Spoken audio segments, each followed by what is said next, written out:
Hello दोस्तों, स्वागत है आपका मेरे चैनल इन्वेस्टिंग विद शिवम में। इस वीडियो में मैं टाटा एलेक्सी का जो Q2 का रिजल्ट आया है उसको एनालाइज करूंगा और आपको बताऊंगा कि ओवरऑल रिजल्ट इनका कैसा रहा है, अच्छा रहा है, खराब रहा है।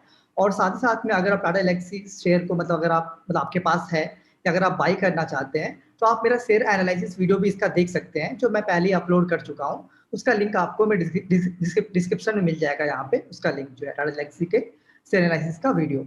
और आप जरूर मेरे चैनल को सब्सक्राइब कीजिएगा जिससे कि सारे जो वीडियोस मैं भी अपलोड करूँ फ्यूचर में वो आपके पास भी जाता रहे और साथ ही साथ में मैं भी यूट्यूब पे ग्रो करता रहूँ। तो चलिए आपको पहले रिजल्ट्स के बारे में बता देता हूँ। तो पहले रेवेन्यू के बारे में बात करते हैं। तो आप देख सकते हैं कि इनका रेवेन्यू अगर आप देखेंगे तो क्वार्टर ऑन क्वार्टर देखिएगा तो 7.4% इंक्रीज किया है इनका रेवेन्यू।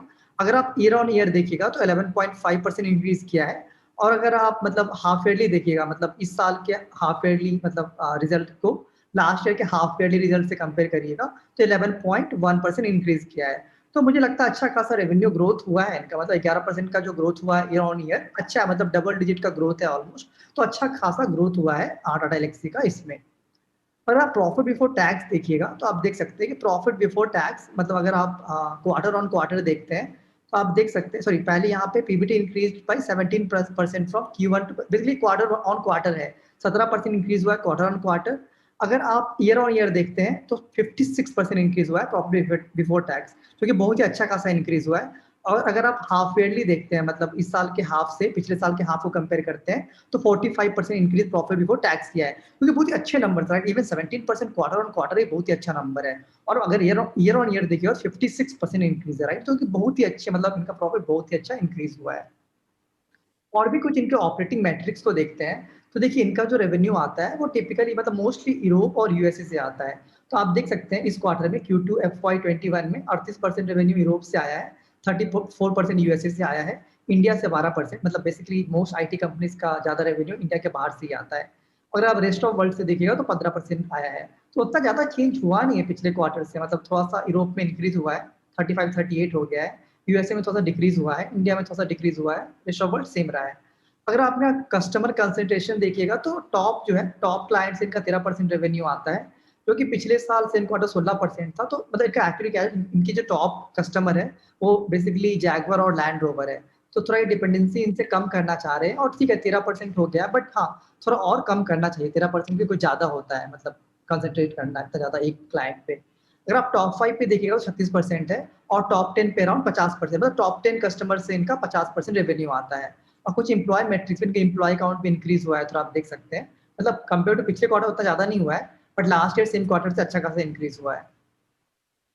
अगर इनका आप ग्रोथ देखें तो बेसिकली क्या है, टाटा कम्युनिकेशन का आप देखेंगे तो इनका टिपिकली तीन मेन बिजनेस है, ट्रांसपोर्टेशन का, ब्रॉडकास्ट एंड कम्युनिकेशंस का और health care and medical services का। इन तीनों सेक्टर्स और इंडस्ट्रीज में ये अपने सर्विसेज प्रोवाइड करते हैं। तो आप देख सकते हैं कि अभी अब इस क्वार्टर में आप देखिएगा तो 41% इनका रेवेन्यू ट्रांसपोर्टेशन से आया है, 44% पैसा इनका ब्रॉडकास्ट एंड कम्युनिकेशन से आया है, 9% पैसा हेल्थ केयर से आया है, अदर से 4.5 आया है।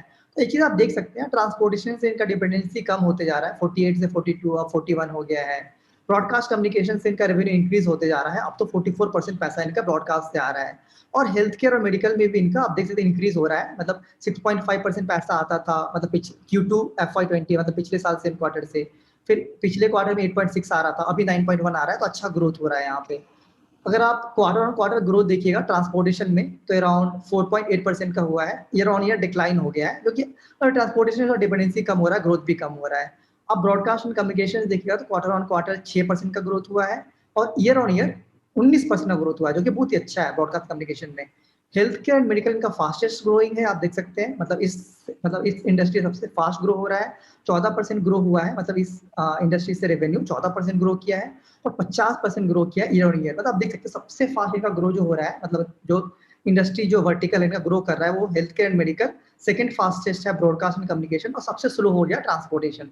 और ट्रांसपोर्टेशन को थोड़ा फर्क भी पड़ा है कोविड से ज्यादा, तो उसके कारण भी एक रीजन वो भी है। तो वैसे तो मैं सारे नंबर्स ऑलरेडी डिस्कस कर चुका हूँ, जैसे इन रेवेन्यू और प्रॉफिट ये सब। बट यहाँ पे मैं इनका जो ये जो है इनका जो क्वार्टर का जो रिजल्ट है यहाँ पे बहुत डिटेल्स में दिया हुआ है। बट यहाँ पे मैं दो चीजें पॉइंट कराना चाहता था आपको, कि एक था अदर एक्सपेंस कॉलम आप देखेंगे तो यहाँ पे आप देख सकते हैं ये लैक्स में है, ये 47 करोड़ है बेसिकली अदर एक्सपेंसेस इस क्वार्टर में। और पिछले साल सेम क्वार्टर ये अराउंड 55 करोड़ था। तो आप देख सकते हैं अदर एक्सपेंस कम हुआ है। इसका एक रीज़न ये है कि मतलब अदर एक्सपेंस में क्या होता है, पहले मतलब ये ट्रैवल कॉस्ट आए हो, मतलब ट्रैवल कॉस्ट भी इंक्लूड हुआ करता था। अभी क्या हो गया, वर्क फ्रॉम होम हो गया है, तो इसलिए एम्प्लॉइज़ को मतलब जैसे आईटी कंपनीज़ में होता है कि बहुत सारे एम्प्लॉइज़ कस्टमर के पास जाके मतलब वहाँ से भी काम करते हैं। मतलब इंडिया से बाहर जाके जैसे यूएसए से, यूके से वहाँ जाके काम करते हैं। तो अभी वर्क फ्रॉम होम में ये कॉस्ट आप देख सकते हैं कम हो गया है, जो कि मुझे लगता है ज़्यादा मतलब बाद में फिर मतलब प्री कोविड लेवल पे आ जाएगा, अभी नहीं, बट एक बार वर्क फ्रॉम होम धीरे-धीरे जब लोग मतलब एम्प्लॉइज़ जब एक बार ऑफ़िस जाने लग जाएँगे, ट्रैवलिंग शुरू हो जाएगा, तो ये फिर थोड़ा प्रॉफ़िट कम हो सकता है बाद में। मतलब ये अदर एक्सपेंसेस बढ़ सकता है फिर से जाके। फिर एक एक और चीज़ मैं पॉइंट करना चाहता हूँ, करंट टैक्स देखिएगा तो मुझे लगता है कि ये कंपनी अभी भी अगर देखिएगा 30% टैक्स पे कर रही है। मतलब प्रॉफिट बिफोर टैक्स अराउंड 10,000 मतलब 11,000 करोड़ का है और इन्होंने अराउंड 3,130 करोड़ का टैक्स पे किया है। तो अभी भी ये 30% पे है, बट अभी आपको इस पता होगा कि कॉर्पोरेट टैक्स कम हो गया था, अराउंड 25% हो गया था। तो बहुत सारी कंपनी ने मतलब एक्सेप्ट कर लिया 25%, अब बहुत सारी ने नहीं किया है अभी तक। तो बाद में अगर ये 25% वाला एक्सेप्ट करेंगे तो थोड़ा प्रॉफिटेबिलिटी और बढ़ सकती है इनके यहाँ पे। इनका अगर आप अर्निंग पर शेयर देखिएगा तो 12.67 का रहा है इस क्वार्टर। मतलब पिछले क्वार्टर में 11 का था और पिछले साल Q2 में 8 का था। तो अच्छा खासा अर्निंग पर शेयर भी इनका बढ़ा है। चलिए अब वैल्यूएशन के बारे में बात कर लेते हैं, जो कि बहुत ही इंपॉर्टेंट है। तो मैं नेक्स्ट 12 मंथ्स के वैल्यूएशन के बारे में बात कर रहा हूँ, क्योंकि वैल्यूएशन टिपिकली जब जब मैं देखता हूँ तो आगे का देखता हूँ, पीछे का नहीं देखता हूँ। तो देखिए इस अर्निंग पर शेयर अगर आप इस क्वार्टर का देखिएगा तो 12.67 का था। तो मैं एज्यूम करता हूँ, तो क्योंकि वैल्यूएशन में हमेशा कुछ तो एज्यूम करना पड़ता है आपको।